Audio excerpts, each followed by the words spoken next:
Now, The Hunt Palmer Show. Waiting to rise again. You're listening to The Hunt Palmer Show. Brought to you by Corks, Cajun fried fish and shrimp on 104.5 ESPN Baton Rouge. This is the moment you've all been waiting for. Locking down the middle of the day. Live from the Raising Cane studio. This is Hunt Palmer.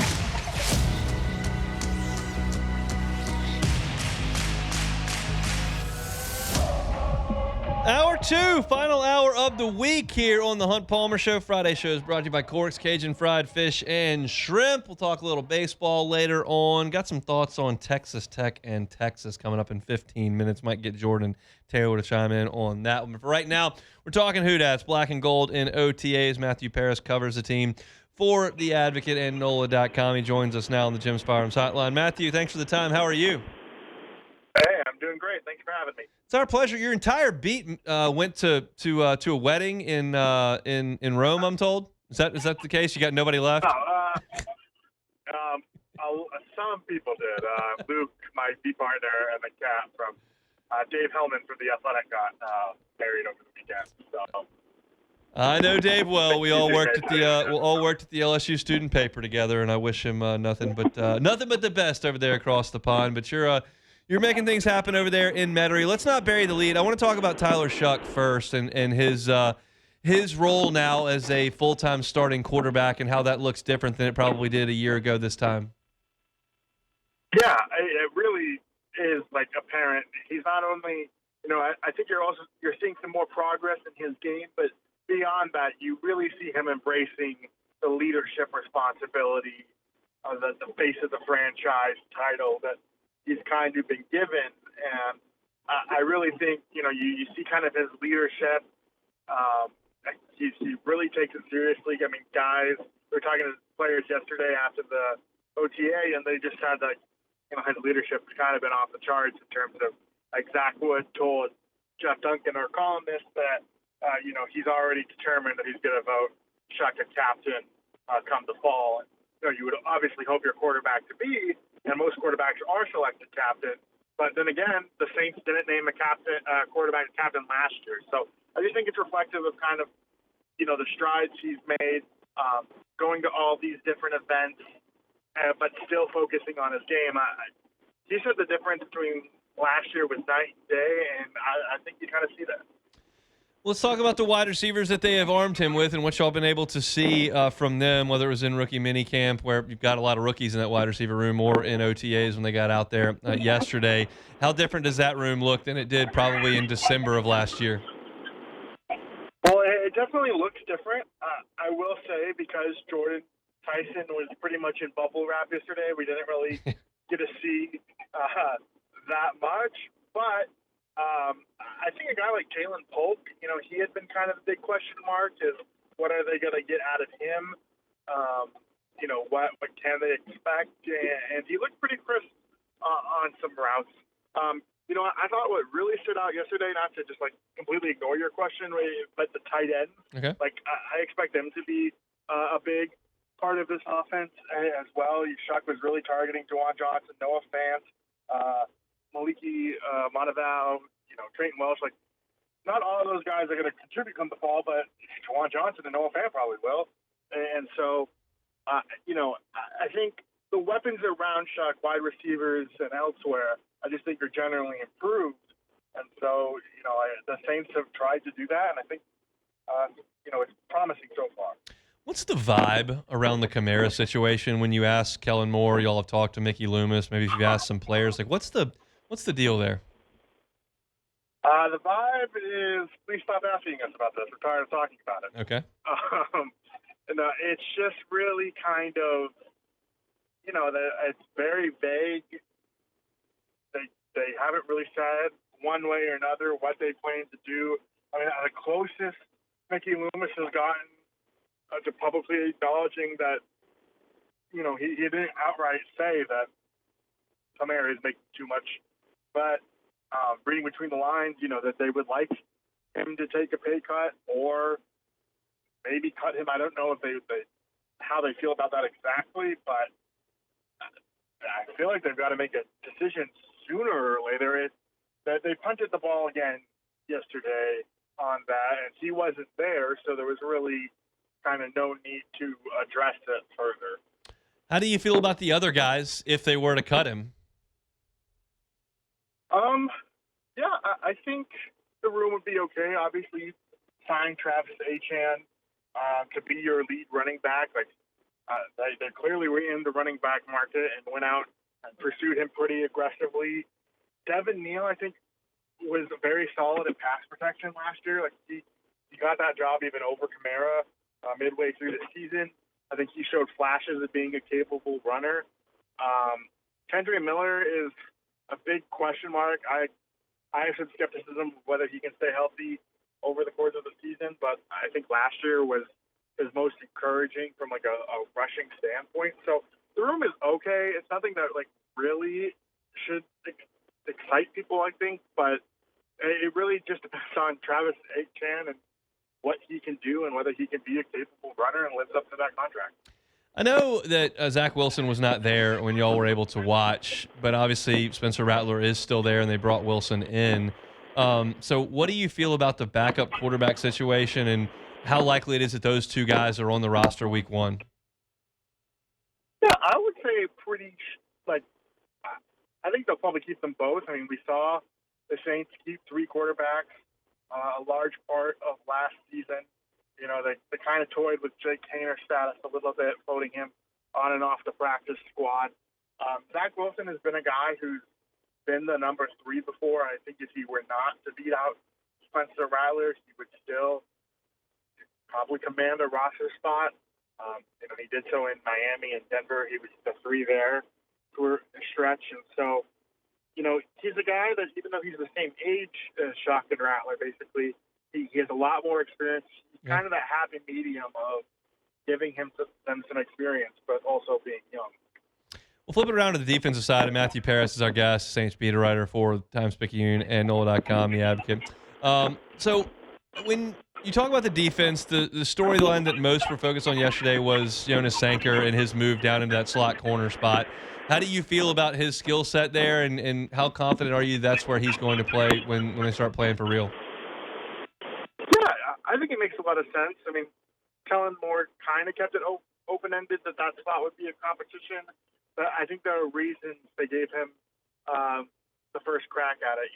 Something Sanker was telling reporters afterward is that start position on Brandon Staley's defense, you've really got to be able to cover, which Sanker showed as a rookie that he could hold up well there. But you also have to be able to tackle. And you think about the strides that Alontae Taylor made throughout his Saints career. He really came on as a tackler as he got older. And I think, Sanker, he played a lot of box in college.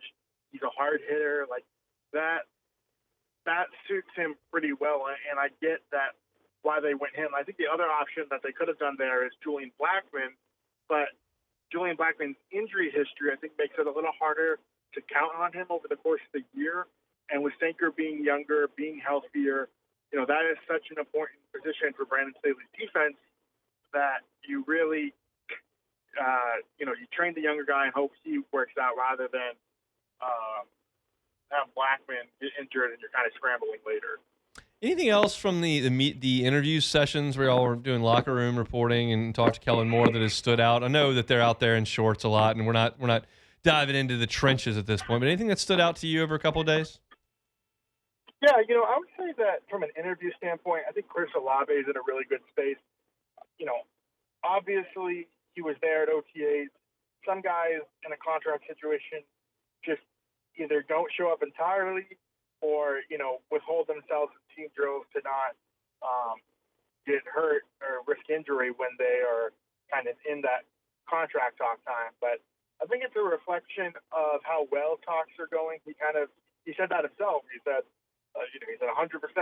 He feels like the talks are going well.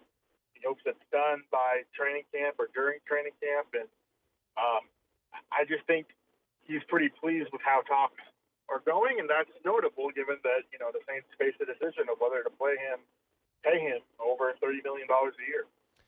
He's Matthew Parrish, Saints beat writer down there at NOLA.com and The Advocate. Appreciate your time. Have a great weekend, sir.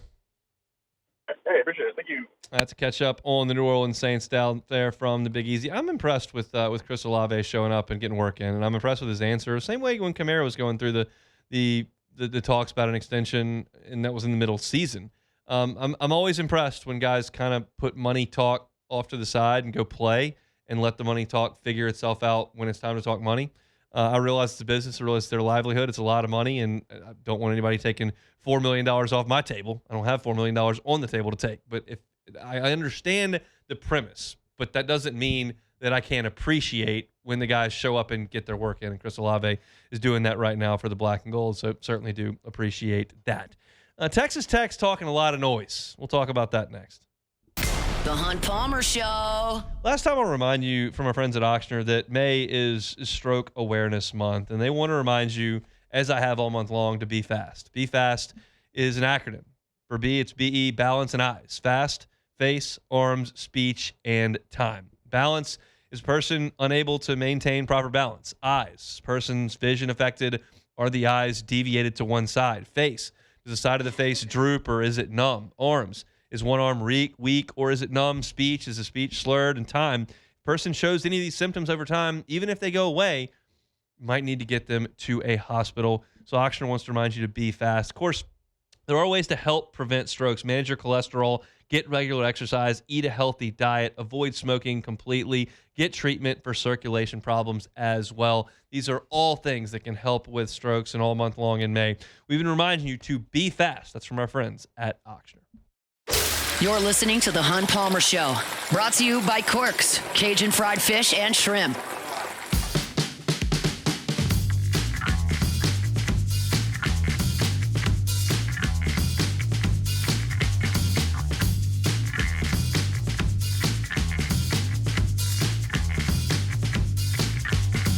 East Carolina hit a couple line drives that looked like they might put them in front, but they did not. Both caught by the Tennessee second baseman. Now the Vols have the winning run at second base with one out in the 11th inning up in Chapel Hill. Southern Miss is up 3-2 on Little Rock. You remember the Trojans from last year. That game's in the top of the 8th inning in Hattiesburg. Trojans are again playing very, very well, very representative. It seems like their coach is got things on the right track there. If he's getting looked at for other jobs, I don't remember his name. I talked to him twice last year in the postgame, but I don't remember his name offhand. I know that he's Mississippi State former player, and they're in Mississippi right now, and they are playing tough, down 3-2. We'll get some more college baseball here to come, but Joey McGuire at Texas Tech is opening his mouth again. Remember, he said that we'd love to play LSU and Brian Kelly, but we can't get anybody to play us. He called LSU out by name at Big 12 Media Days last year. And now he says that they will buy out their season opener against Abilene Christian and buy out Texas's opener against Texas State. Just buy those games out completely so that Texas Tech and Texas can play each other in the opener. Keep in mind, it's almost June, and the opener is on September 5th. So we're talking about doing this 99 days in advance. We're talking about buying out games and playing 99 days later. This is so stupid. This is a coach who I think is doing a great job, who has incredible financial backing, and has put together an excellent product. I have no qualms with Joey McGuire's ability and the product at Texas Tech as a football coach. None. I have qualms with him in front of a microphone. And if he tells me off to the side, hey, Texas Tech hasn't really been all that relevant since Leach left, so I'm just trying to drum up some interest so people know who we are. Then we get the NIL. Like, it helps us in recruiting. Okay, that's fine. Like, go do whatever you got to do in the media. I'm the guy who always says I don't really care what you say in the media. But if he's serious, that we got to get LSU to try to play us. And if he's serious, well, we'll pay the buyout for both games, just us in Texas opening day. We need to play. Well, then go sit down in Lubbock. No one wants to hear that. You know what Texas has to do this year? You know what Texas's schedule is before you open your mouth and say, well, I'll buy you out. We'll play you. You scared? Are you scared, Texas? Texas plays Ohio State the next week, the Buckeyes. And then 2 weeks later, they go to Neyland Stadium to play Tennessee. Then they got to go play Oklahoma in the Cotton Bowl. Those two teams have made the playoffs in the last 2 years. They got to play Florida. They got to play Ole Miss. These are in a row. Now, I'm not going to tout Mississippi State on the road as something crazy, or Missouri. They got to go to Tiger Stadium and play LSU, and then they got to go to Kyle Field and play Texas A&M. Ohio State, Ole Miss, Oklahoma, Tennessee, LSU, Texas A&M, they don't need you. They're in the real league. You go play in your sandbox with TCU and Oklahoma State. You go hang out with Baylor, go to Manhattan, Kansas, and play there. Nobody cares. But don't act like the SEC is scared of you. They put a schedule together that has 9 league games and Ohio State on it. They're not scared of you. They have no interest in playing you. You can lose that game against Texas by 40 points and then go drub Iowa State, and it's all fine. They got to go play the Buckeyes. They got to go play the Volunteers and the Rebels and the Aggies and the Tigers. Like, it's not. This is just pandering in front of a microphone and beating your chest. You know nobody's going to respond. You know you're going to come out smelling like roses because they're not going to do it. And so all of a sudden it looks like, oh, Texas is scared of Texas Tech. What happened to Big Bad Texas? Old Sark with all the sports cars and Arch Manning. No, they won't even play Texas Tech. No, they got to find schedule. Texas didn't go out and schedule Cupcake City. They got the toughest non-conference game in the country. So I have no use for this if he's serious. And I have no way to know if he's serious or not. And maybe Matt can interview him at the Coaches Award next January, whatever it is, February, whatever it is, and can ask him, like, you serious? And he probably won't answer truthfully on the record. But I have to believe in my heart that he's just going, well, they're not going to do it, and I'll look tough here, and my Texas Tech boosters will get all excited about it, and they'll donate more money, and I'll just drum up some. He cannot possibly be serious. Taylor, Jordan, chime in on this nonsense from Lubbock. Yeah, Joey Aguilar sucks. I mean, he does. He did this 2 years ago. He said, oh, no Power 4 team wants to play us. Nobody wants to play old Texas Tech. Last year, he calls out LSU by name, which I obviously have a problem with. This year, it's Texas. Hunt, I find it hard to believe that no Power 4 team wants to play him. So what does Texas Tech do? Abilene Christian, Oregon State, Sam Houston. Sick. Those are your out-of-conference games. Sick. By the way, they avoid UCF. They avoid Iowa State. They don't play Kansas State. Their toughest game is at Baylor. All I need to hear is you say they avoid UCF. Yep. I mean, if that's what your schedule, you avoid UCF, well, that's not on there. That's Cupcake City for half the SEC. I mean, what's their tough game? I mean, you would say Arizona State, but no Sam Levitt. What are they? No Jordan Tyson. What's no your, Cam Scadaboo. They don't have a tough schedule. It doesn't. That's why they can call out Texas, even if by some miracle Texas was like, all right, let's slide them out, and they got their butts kicked. They can still go run the table in the Big 12 and make the tournament and make it's nonsensical. He's the holdback guy. Exactly what he is. It's like if I'm gonna people the to hold think, me back guy. Yeah. If I want people to think that I'm gonna fight Jordan and I have no interest in it, I need a guy holding me back. I want it to look like I'm tough, but I'm not. You're not playing Texas. You know Texas isn't going to play this game. You want to look like a tough guy and get up there and say, oh, well, nobody will play us again. Hey, why don't you call Dan Lanning in Oregon? They only beat you by 30 last time you played in the college football playoff. Jordan, do you think he's serious? Do you think he really wants to buy out the games and play, or do you think he's just saying, I'll just kick the anthill and watch everybody go nuts?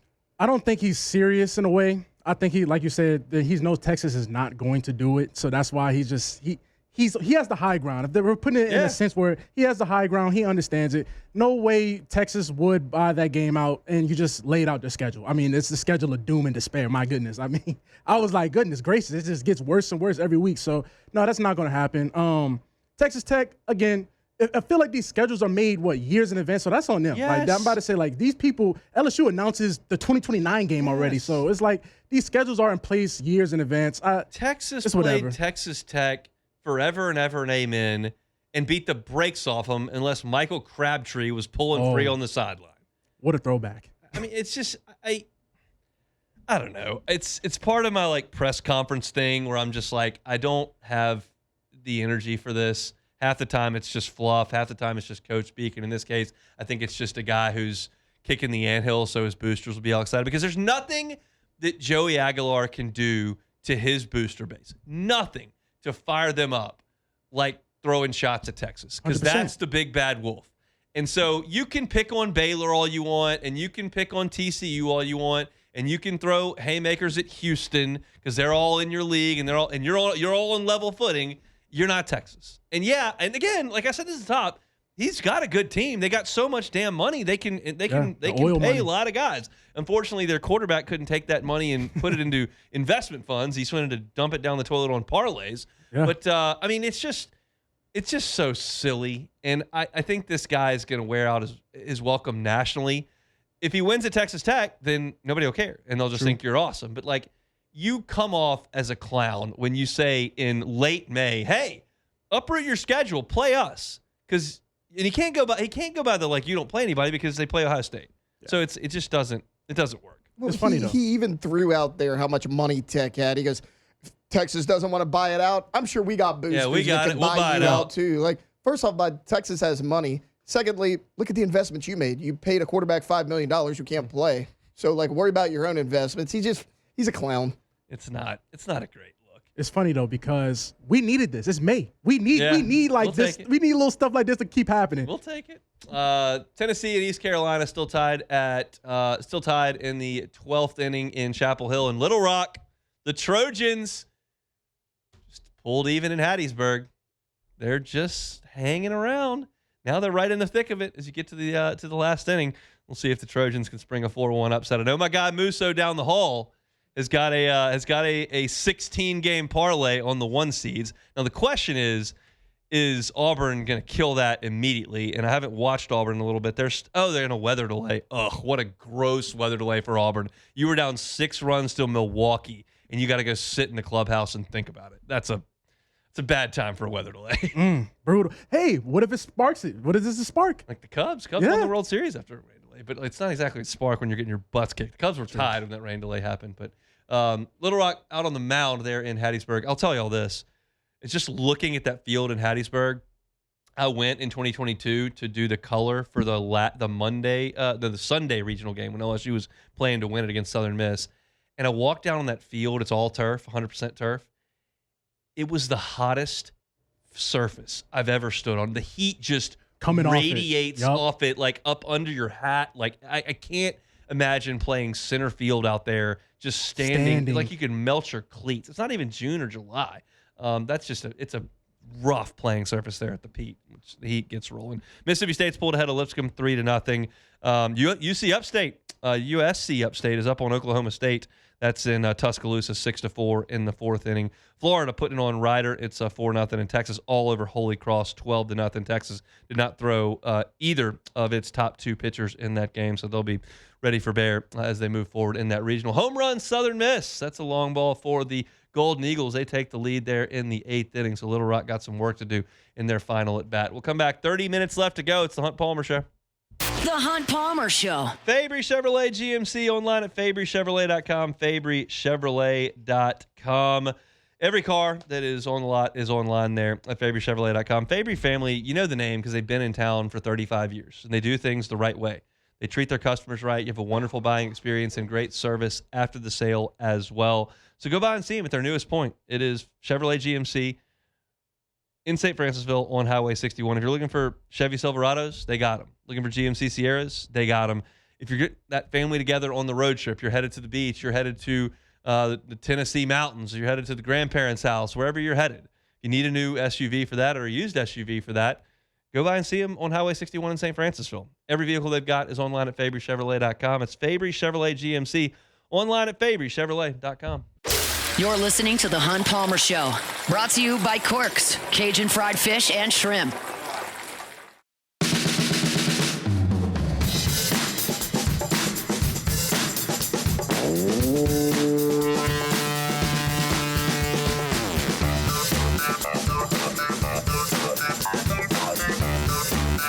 So, I have never been to spring meetings of any kind. Hester has done it with SiriusXM. Scott Rabelais goes every year from The Advocate. I know people that have gone, but I have not gone. But the sense that I've gathered from these spring meetings is that you get the coaches, the athletic directors in a little bit of a more relaxed environment. Sun's out, wind's blowing, nobody's winning, nobody's losing, more importantly. and nobody's practicing, nobody's game planning, and they're more agreeable to have some real discussions and to say real things.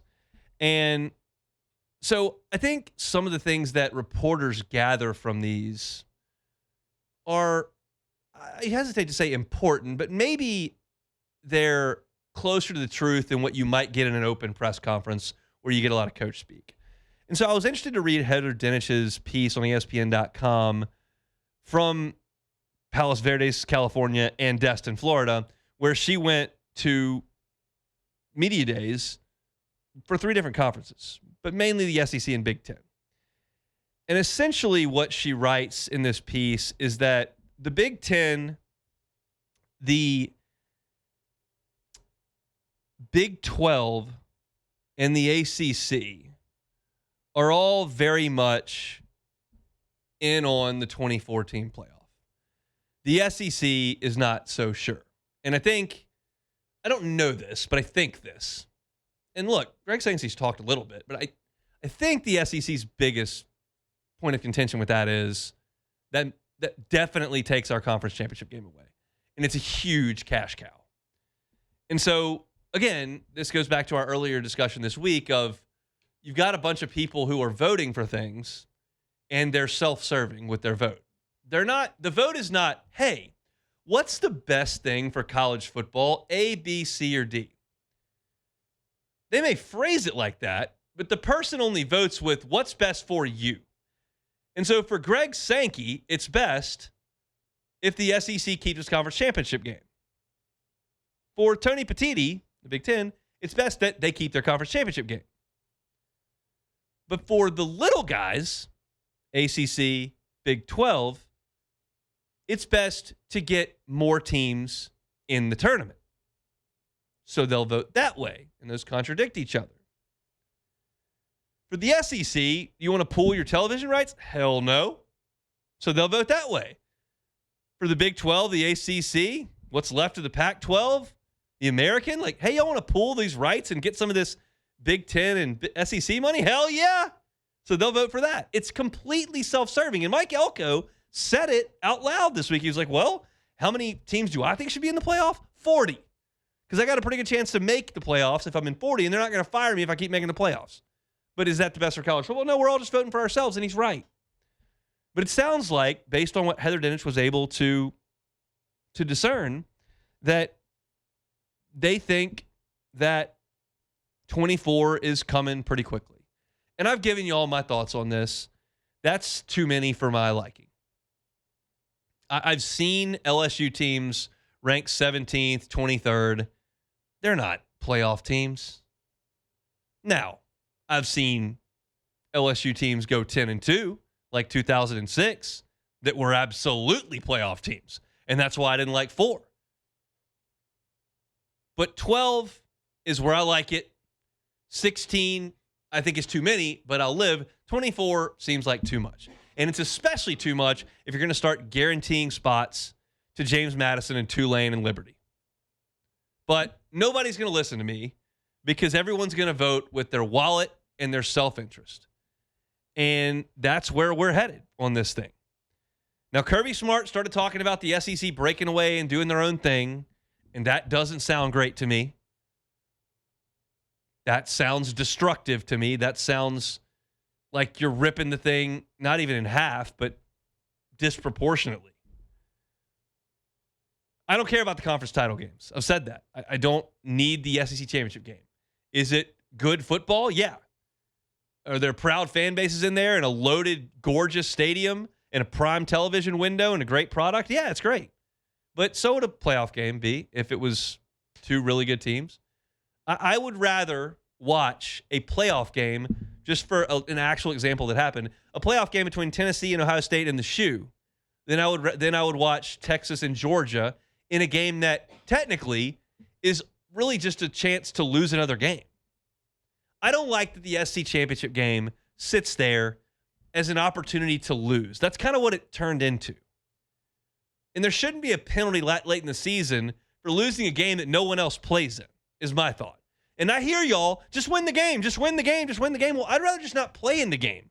Why take risk that's not necessary? So I'm okay with it. Again, it's a great product. I'll watch the one this year, I'm sure.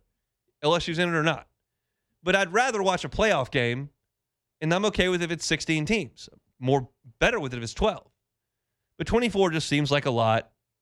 And it feels like we are at this crossroads in college football with commissioners, with athletic directors, with coaches, with the NCAA, and with the court system that is going to get so tangled up that it's frustrating. Because I sit here as a fan, and this is where I just go off on a tangent. I sit here as a fan and realize that this is big business. These conferences are businesses. These television organizations are businesses. These athletic departments are businesses. And my Chicago Cubs are a business. And so are the Sacramento A's and the Tampa Bay Rays and the New York Yankees. And I'm about to lose Major League Baseball for an extended amount of time because we can't figure out the business. And it feels like we're screwing up college athletics because we can't figure out the business. And I understand that the business is what makes it go. But we don't care about it. That's what's frustrating. I understand it must be done. I just don't care about the details. I just want them to play, and I want it to make sense. And Major League Baseball is about to throw up the white flag and go, we're out. They just yesterday proposed a salary cap. The players are going to light that on fire and throw it in the trash can. And you've got people that are heavy hitters with very, very different motives trying to sort through this thing, and it's frustrating. I'm frustrated by it. I don't have an outcome. I don't even have a best case scenario, but I am frustrated by it. I'll tell you that. I want to remind you about Lifetime Roofing. LifetimeRoofingLA.com is the website, LifetimeRoofingLA.com. They don't just do roofing. If you need a new roof, they can help you with a roof. But they also do professional installation of gutters, professional installation of siding, professional installation of windows. So anything on the exterior of your home that you're concerned about or you'd like to upgrade, Lifetime Roofing is happy to do that. One of the things they're doing a lot of right now is fortifying roofs, because maybe you don't need a new roof, maybe you don't want a new roof at this time, but you understand what time of year it is, and storm season's here. So if you want to do a fortification of your roof, a tune-up of your roof, Lifetime Roofing is happy to do it. Reach out at LifetimeRoofingLA.com. That's LifetimeRoofingLA.com. All right, I had one more talking point that I wanted to get to. Oh, ABS. Scott Rabelais has a great piece in The Advocate from his time at spring meetings that essentially the nuts and bolts of it are that the SEC would like to implement automatic balls and strikes in conference play next season. And there are people that are split on that. And one of the reasons people are split is because of what happened in the SEC tournament. When you had a strike that was called a ball, so it was a walk.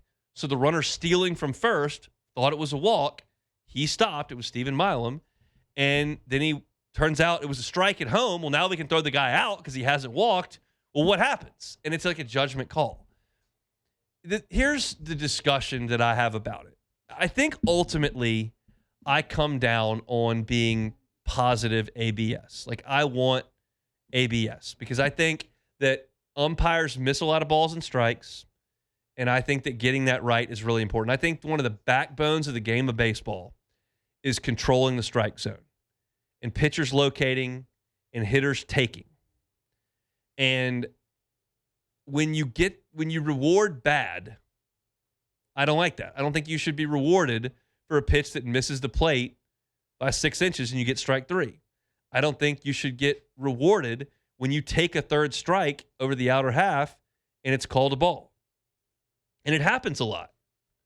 So I'm for getting that part right because that happens a lot of times in a game.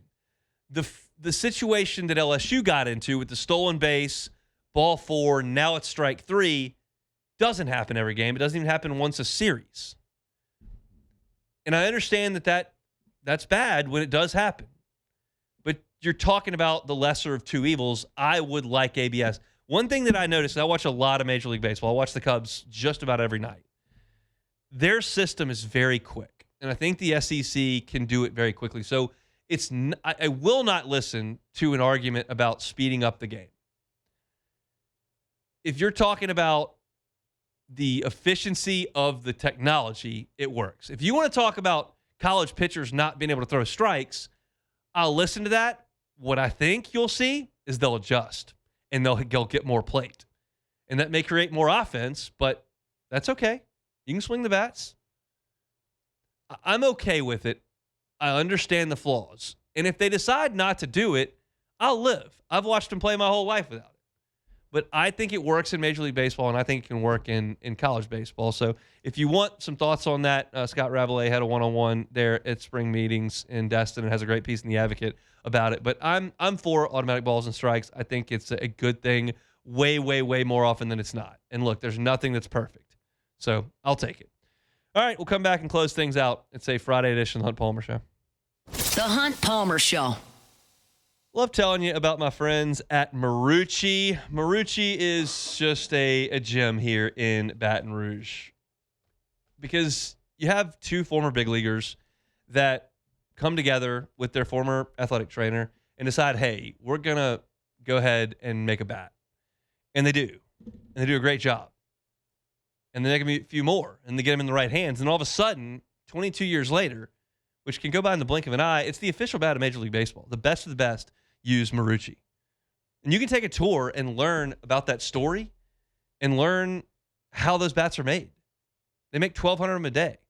I know that a lot of parents right now are thinking, what am I supposed to do with these kids all summer long? Take a tour at Marucci. Go to maruccisports.com/campus-tour. Get some tickets. Every ticket's come with a 20% discount in the Campus Tour store and in Hitter's House. And if you want to put those kids in the cages all summer, you get 24/7 access to Marucci if you just become a member. So go see them at maruccisports.com. That's my friends at Marucci. You're listening to The Hunt Palmer Show, brought to you by Corks, Cajun Fried Fish and Shrimp.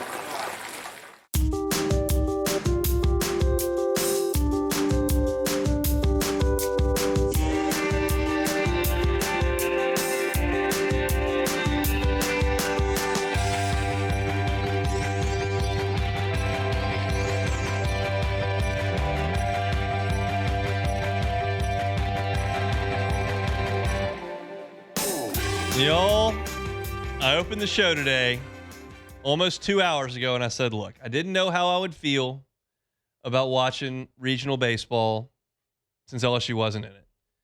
And I wanted to just see. It came in with an open mind.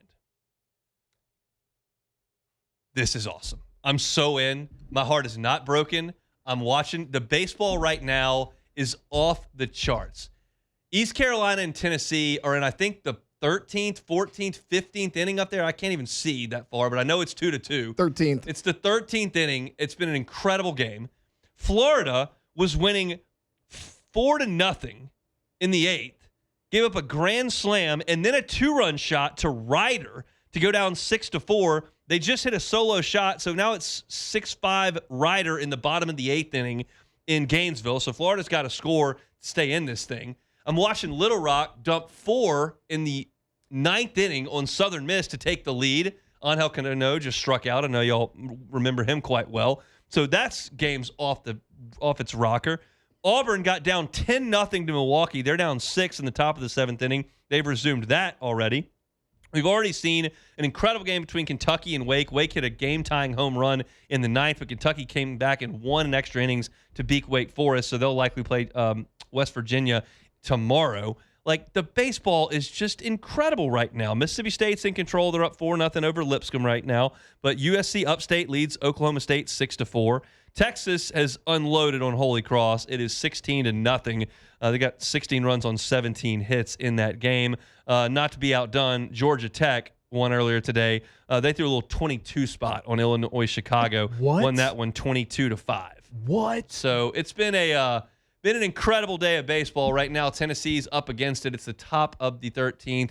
Runner on second, nobody out there against the Vols for East Carolina. So it's awesome. I'm going to watch a ton of it this weekend. I'm so bummed that LSU's not in it, but it's not one of those years where I just can't watch. I'm locked in because we've been out of this thing since like May 1st. So I'm in. It's awesome. I hope all the SEC teams get their butts kicked. Let's move on to take it or leave it. Take it or leave it. Take it or leave it. Today's hottest stories in sports, news, and sometimes even Hunt's life. The question is, will he take them or leave them? All right, so Turkish tennis player, give me a second, Zeynep Sunez had to retire from a women's double match at the French Open on Friday after tripping heavily over a small advertising board near the back of the court as she chased down a ball during her spot. So is this too many advertisements in sports now? Take it or leave it. I will take it. I don't need to have any tennis players run into things, but I will one-up you on that. I forgot to put this in take it or leave it earlier this week.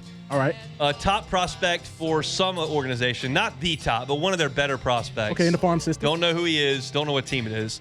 He was running in to score, and the bat dog ran out because it's a minor league. They got a dog that goes and gets the bat. And he tried to avoid the bat dog and hurt himself. What? So he got injured. He's on the DL.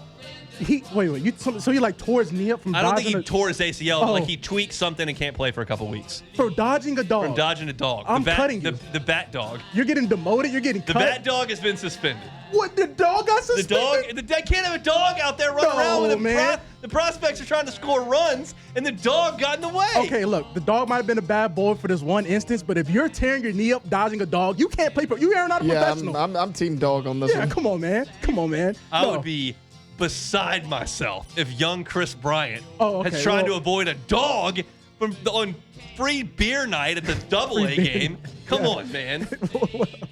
All right, Dollar dogs. Yeah, dollar dogs. At the Montgomery Biscuits game. The trash possums.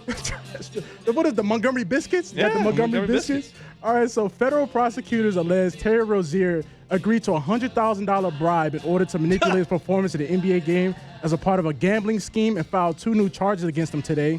So a $100,000 bet on a $96 million contract. Take it or leave it. I was Googling it right then. Yep. Terry Rozier career earnings, $135 million in his first 9 years, and he wants $100K. Yep. That, my friends, is very stupid. Just leave it alone.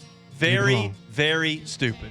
I can't believe it. So when I saw this, and I did the same thing you did and Google how much he was or how much his contract was, and I saw $96 million. Mom was like, who was giving Terry Rozier $96 million? And the Hornets? Yeah, but no, it was the Heat. It was the Heat. But the Hornets gave him a fat one, too. But it's like a $100,000 bet, and you're on a $96 million contract. I just cannot believe it. Jimmy Ott would literally lose his mind if he ever did that. Squeeze bunt, ECU, run across, falls down one. Oh, you're tapped in all day. So New York Knicks center Mitchell Robinson reportedly is going to play Game 1 of the NBA Finals after undergoing a surgery on his broken right pinky finger. Shams Charania reported that head coach Mike Brown said Robinson didn't break his finger in a game or at practice, and further details were not made available. So it was a dog. So randomly breaking your finger before the NBA Finals, take it or leave it. I'm going to leave that. Leave it alone. Look, the injuries. The Cubs had a pitcher go on the aisle because he picked up his kid wrong. Yeah, I remember you told me that. Matthew Boyd, these guys just keep getting hurt. Be durable. Get out there and play. Avoid the dogs. No, man. Stop picking your kids up. No, this dog story, I'm still on that. If you said Chris Bryant, one thing Chris Bryant wouldn't have done was tear his leg up from dodging a dog. That's why he became Chris Bryant. Now his back screwed up, but that's a different story. Yeah, hey, he didn't tear his back up from a dog, but that's ridiculous. This dog, we need to have justice for this dog, man. Suspend it, you know what? That's it for taking lead. I'm upset about that. All right. Florida takes the lead back over Ryder after Ryder hit 2 home runs in the 8th, take a 6-4 lead. Florida scored 3 in the bottom of the 8th. They are now in the lead 7-6. As I mentioned, ECU takes a 1-run lead over Tennessee, at least as they head to the bottom half of that inning. Bulls will have to score again. Tennessee hit a home run with 2 out and nobody on to tie the game in the 9th inning, which was sick. And Little Rock's trying to finish the deal against Southern Miss. They've got a 3-run lead. There's a double play ball. Can the Trojans turn it? They can. Southern Miss into the losers bracket there at the Pete. Y'all, Little Rock Trojans are for real. Chris Curry, their head coach, is going to get some phone calls coming up in the next couple of weeks. They took LSU, who won the national championship, to the brink of the regional last year, and they have just knocked off 1 seed Southern Miss in Hattiesburg with a dramatic and really well-played game. This baseball has been fantastic. I can't wait to get home and watch a little bit of it. Probably have to wait, quite honestly, until after 7:45 when Blippy or Bluey or Danny Go comes off my TV, which is just Danny Go's a new one. It's not doing it for me. But the Myers man is all about it. But I will get some college baseball in my system this evening and certainly tomorrow and Sunday into Monday as well. Hope you do too. Appreciate y'all hanging out with us here on a Friday. Brought to you by Cork's Cajun Fried Fish and Shrimp. They love to do catering and they got phenomenal food. Their jumbo Gulf shrimp are fantastic. The crispy catfish is super good as well. Those shoestring fries, honey butter rolls, beignet bites. Got the tackle box for the kid and the big catering platters. Check out the menu, corksfishandshrimp.com. They're on Government between Foster and Jefferson. It is Corks. Missing the show today, Matthew Paris talking Saints OTAs. That's at Hunt on Saints. Also had Preston Guy talking LSU recruiting. Big weekend for the Tigers with a bunch of 5-stars on campus. We talked about that. You can find it at Hunt on LSU. We'll be writing all weekend long at LouisianaSports.net, and we'll be back on Monday. Matt's going to drive you home next on AFR. We'll see you at 1 o'clock Monday for edition of the Hunt Palmer Show. The Hunt Palmer Show. Can't leave without telling you about First American Bank and Trust. First American Bank and Trust. They're online at FABT.com, but you don't really have to go online to find them. That's because they've got 25 locations in Southeast Louisiana. They've been at it for 116 years, grown to those 25 locations. No matter where you are, outside of Baton Rouge, Dutchtown, Jones Creek, maybe up I-12, St. Tammany, Tangipahoa, maybe down the bayou, St. James, St. John's, Lafourche, or over in Metairie. There's a branch near you, and it's run by local people. Their management at their banks averaged 25 years with the bank. It's just a pillar of the community. And the people that are making decisions on your commercial loan, on your personal loan, are people that you see every day. They're people across from you at the lunch table. They're people across the pew from you at church. That's the people that are making decisions at First American Bank and Trust. They are local. They've got plenty of resources to help you out, and they're happy to do it. It's First American Bank and Trust, FABT.com.